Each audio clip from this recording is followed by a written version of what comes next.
Hello అండి. అందరికీ నమస్తే. Welcome back to my channel Usha 456 cooking and vlogs. Friends అందరూ ఎలా ఉన్నారు? నేనైతే చాలా బాగున్నానండి. మీరందరూ కూడా బాగుండాలని మనస్ఫూర్తిగా దేవుడిని అయితే నేను ప్రార్థిస్తున్నాను. ఓకే ఫ్రెండ్స్, ఇక వీడియోలకైతే వెళ్ళిపోదాం. ఫస్ట్ ఒక వీడియో పెట్టాను కదండి, మా గ్రామదేవత శ్రీ శ్రీ పాల్పొలం తల్లి అమ్మవారి పండుగల గురించి. ఇది ఇప్పుడు సెకండ్ వీడియో అండి. ఇక్కడ చూసారా, దమ్మల స్వామి ధాన్యం అయితే పోసారండి. ధాన్యం పోసి మండపాన్ని అయితే తయారు చేస్తున్నారు, మండపాన్ని అయితే ఏర్పరుస్తున్నారు. ఓకే ఫ్రెండ్స్, ఇక మనం అమ్మవారి గురించి అయితే తెలుసుకుందామండి. ఆమదాల వలస గ్రామదేవత శ్రీ శ్రీ పాల్పొలం తల్లి అమ్మవారి పండుగలండి.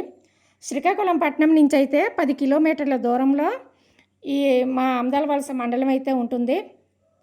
ఈ ఆమదాల వలసలోన గ్రామదేవతగా పూజలు అందుకుంటున్న శ్రీ శ్రీ శ్రీ పాల్పొలం తల్లి విశిష్టత గురించి అయితే తెలుసుకుందాము. సుమారుగా 100 సంవత్సరాల క్రితం అటండి, ఆమదాల వలస మున్సిపాలిటీ నడిబొడ్డున ఉన్న పాలబంద అనే చెరువులోనట ఈ అమ్మవారు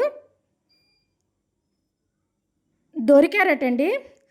చెరువులోన చెరువు పని చేస్తూ ఉండగా ఒక గొల్లవానికేమో ఈ పాలపొలం తల్లి అమ్మవారి విగ్రహము దొరికిందంట.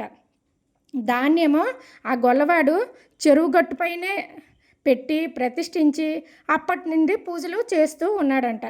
100 సంవత్సరాలు చరిత్ర కలిగిన శ్రీ పాలపొలం తల్లి అమ్మవారు అయితే కోరిన కోరికలు తీర్చే అమ్మగా, ఆపదలో ఉన్నవారిని కొంగు బంగారంలో కొలిచే భక్తులకు అమ్మలుగన్న అమ్మగా, ఆమదాల వలస పట్టణంలోని పూర ప్రజలకు ఇలవేల్పుగా, గత 100 సంవత్సరాల నుంచి అయితే ప్రజలను కాపు కాసే దేవతగా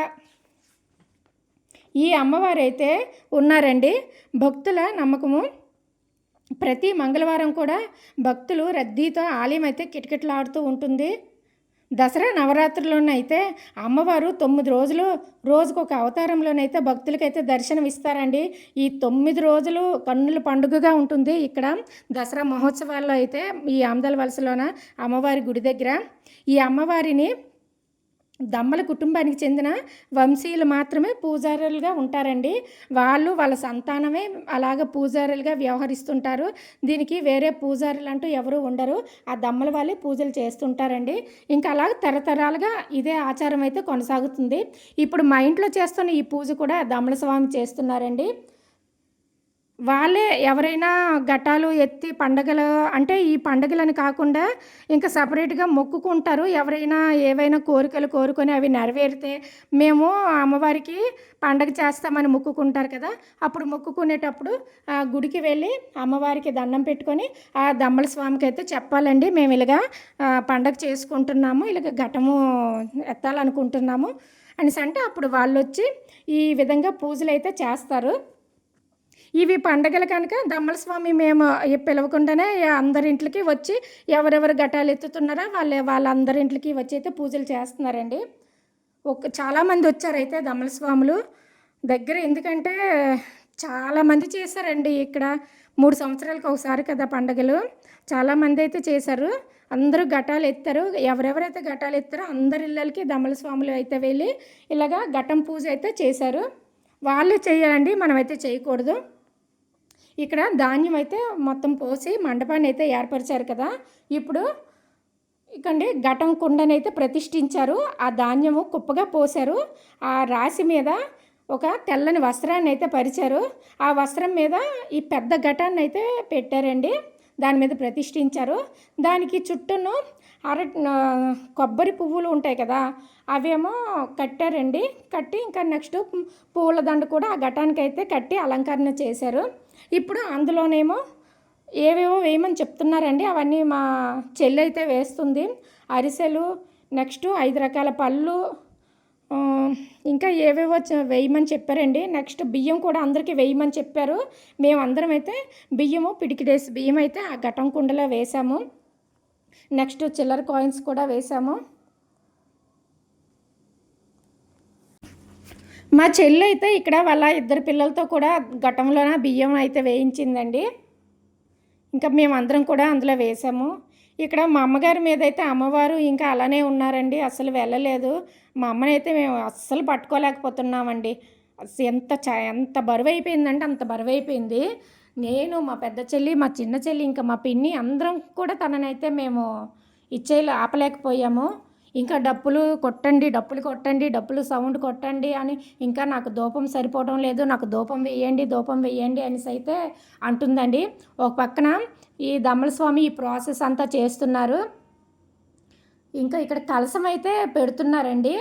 ఒక జాకెట్ ముక్క తీసి దానిని కలసగా తయారు చేస్తున్నారు దమ్మల స్వామి అయితే. కొబ్బరికాయ అయితే ఒకటి పెట్టారండి. దాని మీద ఈ జాకెట్ ముక్కనైతే పెడుతున్నారు. అమ్మవారి రూపుగా అనమాట అది.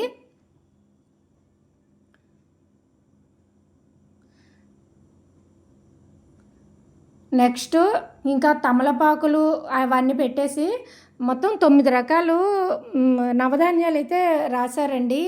అవన్నీ తీసుకొని రమ్మన్నారు. అవన్నీను ఈ మండపంలోనైతే అవన్నీ పెట్టాలంట.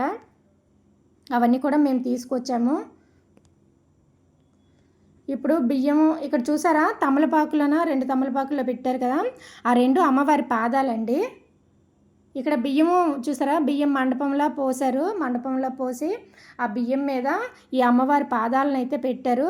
పాదాలు పెట్టేసి నెక్స్ట్ గాజులు కూడా అక్కడ పెట్టారు ఆ బియ్యం మీద. ఇంకా అమ్మవారికి అయితే చీర, జాకెట్టు అవన్నీ అయితే సమర్పించేసి ఇక్కడ దమ్మల స్వామి అయితే పూజ అయితే చేస్తున్నారండి.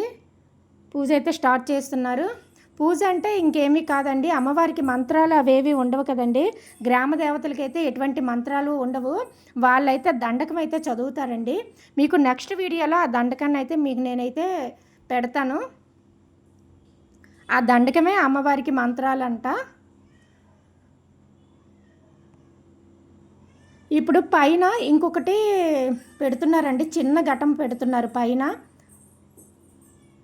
చిన్న ఘటం పెట్టి దానిపైన అయితే దీపం అయితే పెడుతున్నారండి. ఇప్పుడు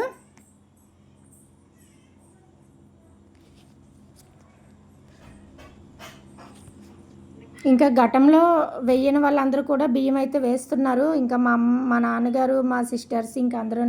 నెక్స్ట్ వీడియో